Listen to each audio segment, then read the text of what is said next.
This is Pete Moore on Halo Talks NYC. I have the pleasure of bringing an entrepreneur from the tri-state area who is reinventing the peanut space. We are going to talk about being nuts as an entrepreneur, and we've got Dixie here for us to tell us the story. So welcome to your first Halo Talks. Hey, thank you so much, Pete, for having me. Thank you so much, David, for having me. I appreciate it. This is wonderful. Awesome. So, the Halo sector is all about, living a better lifestyle. Obviously fried foods and serving sizes on trail mix seems to have a problem with people's consumption levels. That's somebody else we're going to go after in the future with the with serving size, in a bag of meat that necessarily isn't good for you if you finish the whole bag, or peanuts that are M&Ms that have sharing, but you're not sharing them with anyone. So talk about your background, how you got into this, what you did before, and I'll ping you on some entrepreneurial pivot questions on, when you reach certain points, what'd you do? Okay.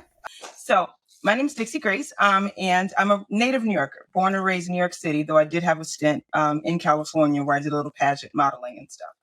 And, daughter of a single parent, my mom raised me all by herself. And I come from a line of entrepreneurs. My grandmother had beauty salons out in Long Island. My mom has always been an entrepreneur. She sold everything from diamonds to drove taxis. So it was always just kind of in us. And I went the other way and I became a planning engineer. So I built buildings and highways. I worked for companies like Boeing and General Electric. I lived in Qatar for a while, working on Qatar Rail. And I found that the title is engineering, but it's really project management if I was just to roll it down, right? So I had no desire or dream, didn't even think I was going to boil a peanut, didn't even, I have a nice career, I've had a pretty nice, run. And I took a trip to South Carolina, kind of changed my life. I had never visited the Carolinas. I'm a true native New Yorker. Though I had traveled around the world, Thailand and Japan and all that stuff, I just never been down south. And I stopped at a gas station and I would see these little signs that say boiled peanuts, like on the side of the road. Or I would see them inside of gas stations, boiled peanuts. But honestly, I'm not a big peanut eater, so I never gravitated towards the peanuts. I don't really eat trail mix. I can't tell you the last time I bought a jar of peanut butter. It's not my thing. I'll do walnuts, cactus, right? But, when in Rome, right? So I thought I'd try it. You see them everywhere. So I took my little first, you get in a styrofoam cup and it's in like this kettle and this hot juice and you put it in your thing and they're wet and they're savory. And I put it in my mouth and it was like, what was that? Why have I never had that in my life? That was so good. It's a peanut, but it's savory and it's salty. It's not like anything I've ever had. So I said, okay. So I ate boiled peanuts every single day I was there because they do have a craveable, addictive quality. And that could be why they've been around for about 400 years in America. That's why we call it America's best kept secret, because they've literally been in America for 400 years. So I go back upstate, home to the north, and I'm looking for boiled peanuts because they have this craveable thing about them. Could not find them any place. So I'll make my own. So I started making my own, but I'm from New York, so I have a different, I was looking for recipes and seasonings and how do you cook them? Because I've never heard of a boiled peanut, nevertheless make a boiled peanut. Is there a good cookbook on boiled peanuts, or is there something online that here's how you make your best boiled peanuts, and that became your cooking source? Well, actually, I'm glad that you asked me that. In doing my research, I started.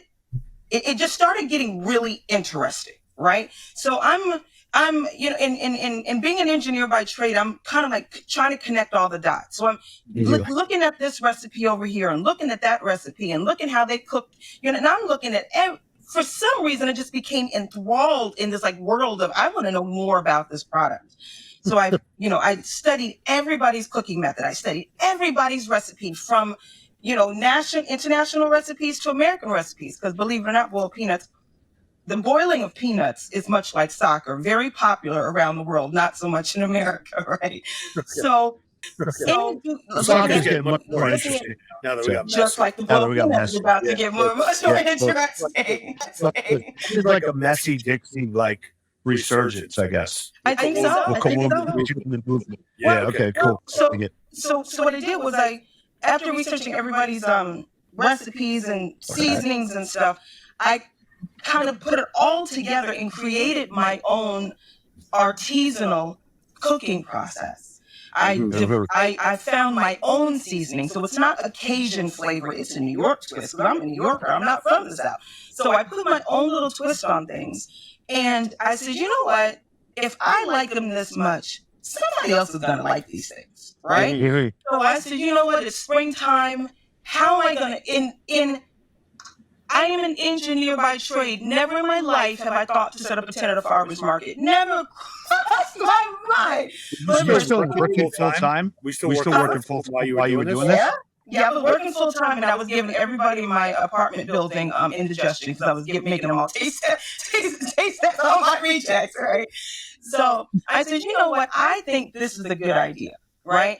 And not only in the research as I'm researching how the recipes and cooking processes, I found something. I found that boiled peanuts were non-GMO, gluten-free, cholesterol-free, soy-free, vegan, high in minerals and folic acids and magnesiums. And I'm like, ding, ding, ding, ding, ding. Isn't that what we're all doing right now? Like, isn't everybody doing that? More people should know about this because it is truly a meat alternative because it's savory, it has texture to it, and so on and such forth. And then, as I'm finding out about all the wonderful health benefits, then I find out that the boiled peanut's been around for 400 years. Gotcha. When you see people on the street, either at sporting events, where you see somebody like pulled up with like a little, and they're heating up peanuts. Are they doing boiled peanuts? Or are they doing fried? Like what's like mainstream right now? If you're like walking down New York City and somebody's selling peanuts, is it fried? No. Americans, and this is only America. If you do little research, we're really the only ones that kind of roast our peanuts, dry roast our peanuts. Right. And I'll tell you something. I'll give you a little thing. When you dry roast a boiled peanut, when you dry roast a raw peanut, you lose properties in the peanut, antioxidants, so in the drying process. But guess what? In the boiled peanuts, you have 4 times the amount of antioxidants because when you're boiling the peanut, nothing is lost. It just keeps recirculating in the shell. So you literally have 4 times the amount of antioxidants in a pot full of protein and magnesium and folic acid and all that good stuff. Gotcha. So when I realized that it had legs with the history, this very compelling story of Africans coming to America on the slave ship with peanuts in their braids, in our hair, and brought peanuts to America. And then that became a big crop. That's how they got here. In the hair of slaves, as we braided our hair, we put peanuts in our hair because we boiled peanuts in Africa, and they boiled peanuts in China, and they boiled peanuts in Thailand, and they boiled peanuts in Brazil. And the Africans knew that was a substantial product. Something that they didn't know where they were going when they got on ships. Remember, they didn't know what land they were going to be arriving at, so they took nourishment with them. So when you take a look at, you're an engineer, you're working on these big projects. The only people that know about you boiling peanuts might be the people in your building because you're like hustling them as like taste testers. Did the rest of your friends, family think like, with Dixie's going down like a peanut rabbit hole or what? No, I didn't tell anybody. I did not tell. It was mom's word. But let me tell you something. Once I figured out the recipe and I engineered an artisanal cooking process, I went out and I found a grower and I found the most premium products. I found a grower and I was so convinced that I had such a good idea. I bought 1,200 pounds of raw peanuts, had them shipped to New Jersey, somehow found a commercial refrigerator to put them in. I bought a tent. I customized the tent at like 3 o'clock in the morning, like designing it. I have no clue what I'm doing, but it was something that was driving me. I just knew exactly what to do at every turn. It wasn't like, I think maybe. No, it was clear everything that I needed to do. What I did not know what I was doing was that I was actually proving concept, right? I didn't realize that part. I set up a tent. You said that's for the farmer's market, correct? Farmer's market. I missed that part. I signed up for my first farmer's market April 28th in New Jersey. I bought a customized tent. I went out there with my little kits and my little pot. Yeah, I have, before I could set up my tent, completely erected, somebody was waving $10 in front of me. Please, I haven't seen boiled peanuts in the North ever. It's, been a year. And I'm like, huh?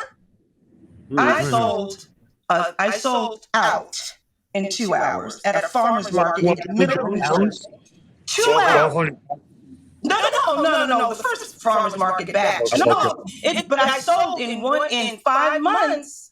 I made and sold 2,000 pounds of boiled peanuts at almost $28 a pound at farmers markets in New Jersey. That's peanuts. Sounds like a Harry. I don't know if you know that the singer-songwriter Harry Chapin back in the day, but he had this song. It's like 40,000 pounds of bananas. So I think they have to do a rewrite of that song with 2,000 pounds of peanuts. Yeah. So when did you decide, hey, this is going to be a full-time job, and I'm giving up my, my corporate position and everything that goes along with that? From the very first farmer's market. Because I had a hunch. I had this hunch. I spent thousands of dollars on tents and labor. I didn't know what I was doing, but I knew how to do it. Yeah. I don't know how I knew how to do it. I knew every step that needed to take place in order. I don't know how. I really can't tell you. It sounds like you got some entrepreneurial DNA that probably probably so. Someone on the strand. Yeah, exactly. On the DNA, genome. Even working my 9 to 5, and I probably shouldn't say this out loud, even if I worked a 9 to 5, I've always had a side hustle. We coming from an entrepreneurial family, I had a spa at one time. I designed t-shirts. My mom, we were taught to always have multiple streams of income. And so for me, I didn't know it was going to turn into a full-time job. I just thought it would be something to hustle up just to make a couple extra bucks, versus sitting in the house. It was just right after the pandemic. And when I got such a reaction with people stopping their cars to come get boiled peanuts, because it was one of two things. It was either, number one, they had a nostalgic attraction to it because they had them in Brazil or Thailand or down south. They could not believe they were seeing them in New Jersey and were drawn to me because of nostalgia. Or I had this discovery. I didn't even know you could boil a peanut. Why does it look like a peanut and taste like a bean? And it's beautiful to see, because you see somebody remembering something that feels good to them, or you witness somebody discovering something brand new that tastes good, and then they buy it. I have a 97% conversion rate. If you try it, you buy it. Like it's. I always want to be in businesses that make people happy. Right. And I was having more fun watching them eating my product than they were talk us through. So you got the market validation. If we're thinking about on the business side, I think a lot about business is about a feeling and like you have inertia, momentum, and your body and your mind kind of tells you, like, let's keep going because we're getting proof of concept and we're getting positive responses here. Yeah. So what was the next step for you to say, hey, I got to go and take a certain amount of money. I got to go buy inventory. I got to look at my processing costs. I got to hire somebody. How did that kind of evolve? And what decisions did you make? And then any of those decisions, you say, hey, I hired the wrong person first, or this was a great hire? Because I look at a lot of companies, just as an aside for our audience, where, they've got an amazing product, and they hire like another developer or an engineer, but they don't have a salesperson or they don't have a head of business development. It's like, you got to toggle between production and sales. Right. And I think that where some things get kind of caught up. So how did you kind of manage through that? Instinctually, where'd you go with it? And I'll stop there. So after the farmers market season, like around September, it starts getting cold up here. So I said, okay, well, what am I going to do now? I'm getting customers delivering boiled peanuts at 9:00 at night to my regular customers. I didn't really know. I thought, okay, I'll go into a restaurant. I'll do a brick and mortar. I'll establish a brick and mortar and do all of that, right? And establish my very local customer base. And then I sat back and I looked at the market. I looked at what's going on in this world, and I said, I can put these on the shelf. I can put these good peanuts on somebody's shelf. And I go into the supermarkets and I say, if everybody can put all these products on the shelf, I can put a product on the shelf. I got something nobody's ever had before. Why not? Right? Of course, me dreaming big. So I said, well, how do I put it on a shelf? Me going back to solving a problem. If I want to get it on a commercial shelf in a store, in a restaurant, in a supermarket, how do I do that? So I worked myself backwards, and, manufacturing and distribution, all these words started coming up that I wasn't really familiar with. And I just but I also know that if you keep talking and pecking and following the breadcrumbs with intention in mind, the answer comes, right? Sure. And so, because this is just going to be a wonderful, beneficial product for everybody. I see a lot of people from the gym that will come right from the gym right over to my tent because it's high in protein and high in fiber and all the good salts, and it fills you up. It gives you a satiety without feeling full, right? So I have a lot of athletes. I have a lot of karate, people that burn a lot of energy because it literally gives it right back to them in a very pure and natural way, right? So when I realized that I had this wonderful product, how do I get it on the shelf? How do I get all those labels? How do I get the nutritional stuff labels in the back? And what are those little symbols and signs? How do I get those on the bottom of my bag, right? I don't know. I have no clue what I'm doing.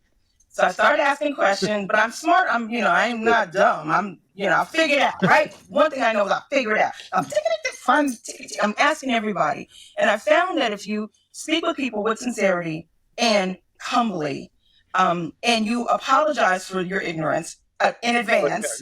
Most people are willing to help you with any shit. I see that about most industries. When somebody calls and says, "Hey, should I do this franchise in whatever brand?" I'm like, in the back of a franchise disclosure document is every phone number of every franchisee. Call them up and you ask them one question: if you could do this again, would you do it again? And it will give you the truthful answer on that, and that'll be your tell.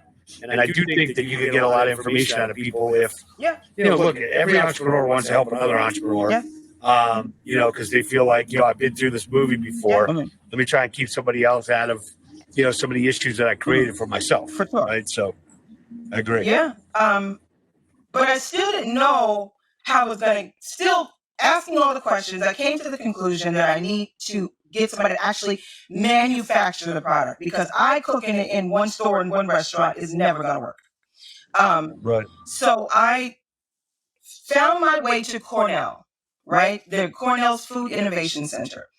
I asked him, how does this work? I need to get on a shelf. But because I've never done a food product before, I needed hunting and pecking with independent consultants was wasting me money. I can't tell you how many thousands of dollars I've wasted.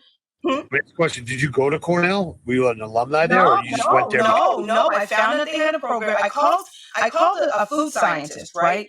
And I sent it. We signed NDAs, and I told him what I was doing. He says, "Oh, you need to go to Rutgers." But Rutgers wouldn't accept. And they have product development departments within these food science. There's only a few colleges. They're like commercial, like internships No. They're actually no. They actually have places.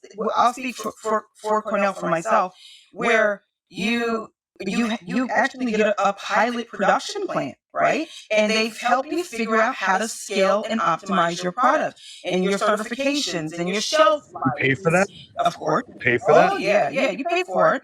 And you have current students that are working on it, or do you have like the professors or researchers? Oh wow. Yeah. Oh cool. The scientists, the full doctors of this, the full operation managers for the plants, and we're figuring out what pot do we need. How, I'm describing my artisanal cooking process, and they're figuring out how we're going to figure the safety guidelines out, and how we're going to get the shelf life up with the goal. We set the shelf life goal in and just work back from there. So. Okay, I didn't know that. Yeah. So I actually am set to boil my very first batch of boiled peanuts in North America next month at Cornell University. That's awesome. And I'm doing. That's great. After production, I'm going to get the full size production plant next month. And that's awesome. So when I realized that I had this commercially viable product, and it just got confirmed by a higher authority that this can actually, we can make this into something, right? We can actually make it shelf lifeable, whatever that right word is. I reached out to a franchise company because what I realized is that the tent that I set up in the farmer's market served three things. Number one, it was taste test. People could actually, because most Americans have never tasted boiled peanuts. I was actually able to taste test. I was actually able to provide a level of education to just walker-bys and also free advertising. So I said, if I was to take this model, I could take this model and this whole farmer's market tent with the way that I have it set up, and I can put it in a mall. I can put this in an arena. This can for sure go in Yankee Stadium. This can for sure go with Mets Arena. Like, what are we talking? Like, absolutely. People would, because they like it over here and they like the whole aesthetic of it. So I contacted the franchise company. They thought it was amazing. They said, You've come to us with a unique product offering, and we can for sure see this going nationwide.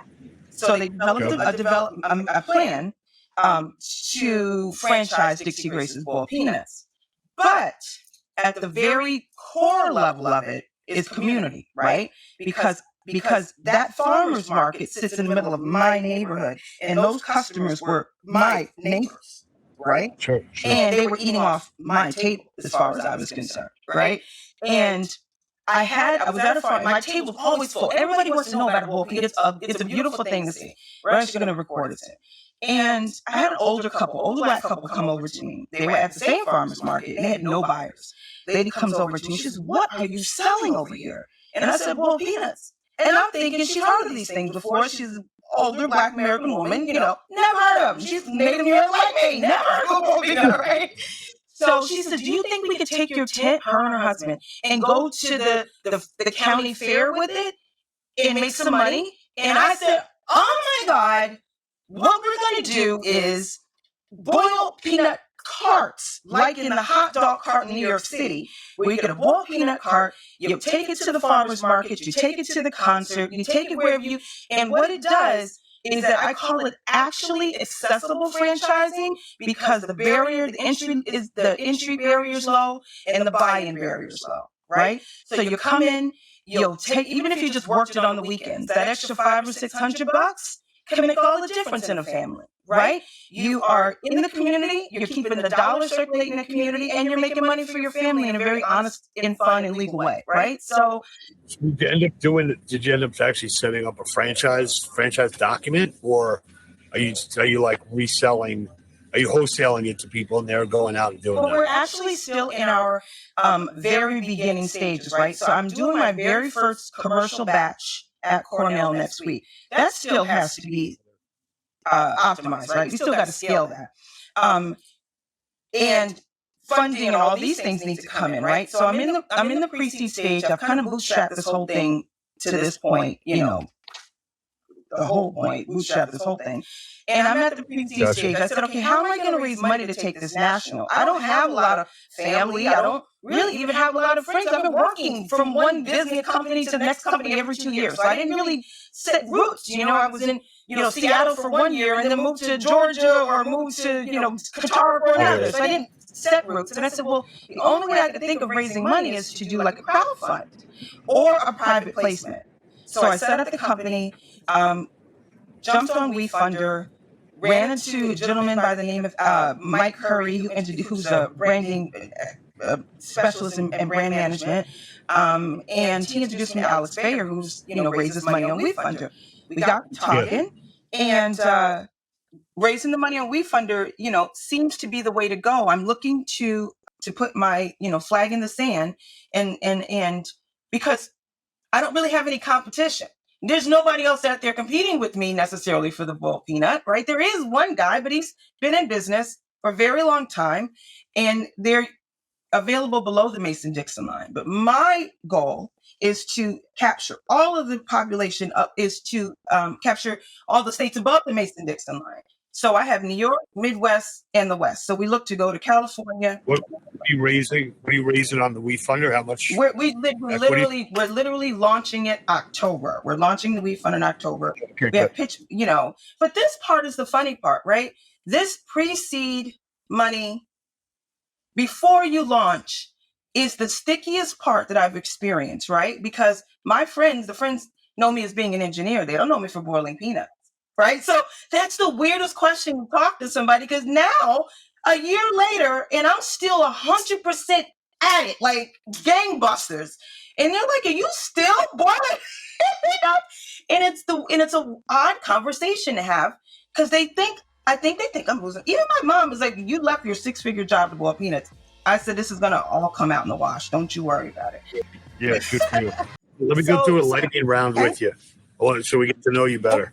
So here's a couple of questions for you.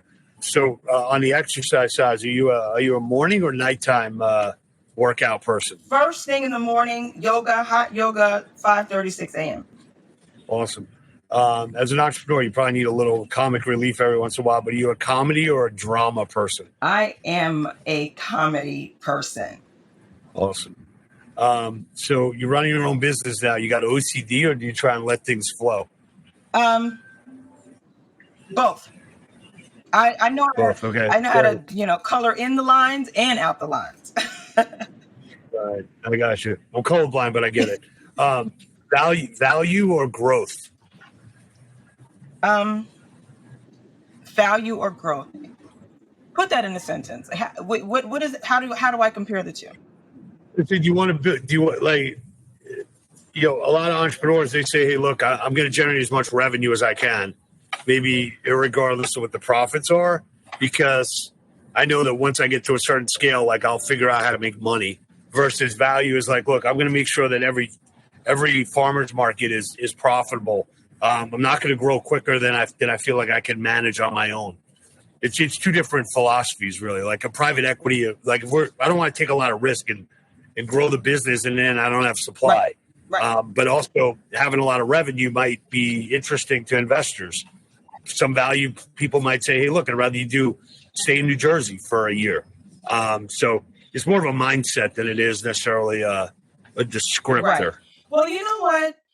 I will, if I may, create my own lane, and I will say, I want you to create your own. Yeah. I want to get to know you. I am value and growth, because I have figured out a way to re-engineer the delivery mechanism of these boiled peanuts. I've actually taken them from the can, right? They're usually sold in a can or on the side of the road, and we're going to be putting it in the grab-and-go, eco-friendly, refrigerated section of the supermarket, as well as food service. So, why does it need to be refrigerated, by the way? They are protein, and they're good hot or cold. They're traditionally served warm, but if I'm in the refrigerated section, I'll serve them cold. And it'll say serve hot or cold. You can take them home, put them in the bowl, and heat them up 30 seconds. You're done. Or you can just grab and go. The goal is to connect with a clean, living, on the go, active person that wants to take the work, that wants protein, a savory protein, and on their way to the train station or on the way to the gym, right? So my answer is going to be growth and value, because I have to add value. That's who I am. But we got to make some money, so we got to get both of these done at the same time. Okay. And then the last question is, how important was it that you did this after you had all this engineering and project management experience? Like, how much of a better entrepreneur do you think you are at this stage in life versus if you did this 10 or 15 years ago? Well, my customers say I should write a book on how to open a business in 30 days, right? Because they were even shocked at how fast I was moving out there. You know what? Everything in my entire life has led me to this. If that sounds crazy, every little piece.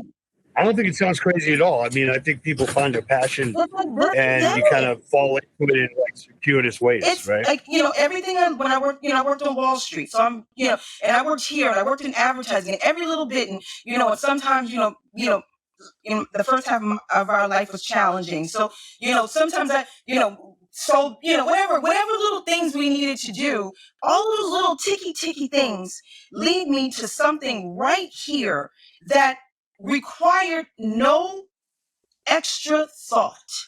The path is so clear. I got blinders on. There's no other, I'm going to tell you, I get confirmation that this is supposed to happen every time. Remember I told you that the corner people said you probably, about manufacturing and all that stuff, and they're going to help me optimize it. Talking to one of the guys, and he says, you should really consider self-manufacturing because you have an allergenic product, you have an artisanal cooking process, and no manufacturer is really going to put up with that. No co-man. No sooner than they said that, I went online and found a factory. That is ready to, it's every little ticky thing that is supposed to happen is happening. It's confirmation every step of the way. There's no if. It's just how and when. Awesome. Well, look, I love your enthusiasm. It sounds like you found the right path, and now it's just about executing. I love the fact that you kind of have seeked out different experts in each corridor, if you will, to figure out, hey, I'm going to go to Cornell. I'm going to figure out how to get them to focus on what I'm doing. I'm going to get some food scientists. I've gone through the consultants, and, that's not the right route. So it seems like you kind of try things, move quickly, pivot, but stay on course and create a big company. So love the fact that you're doing it. Once you get the product out there on the new packaging, if we can be helpful in trying to get that into some of the health club operators that we work with, and give you some commercialization of it, through our Halo Talks along the way. It'd be awesome. Thank you. That would be wonderful and a blessing. See, more confirmation. There you go. All right. Talk to you soon. Thank you so much.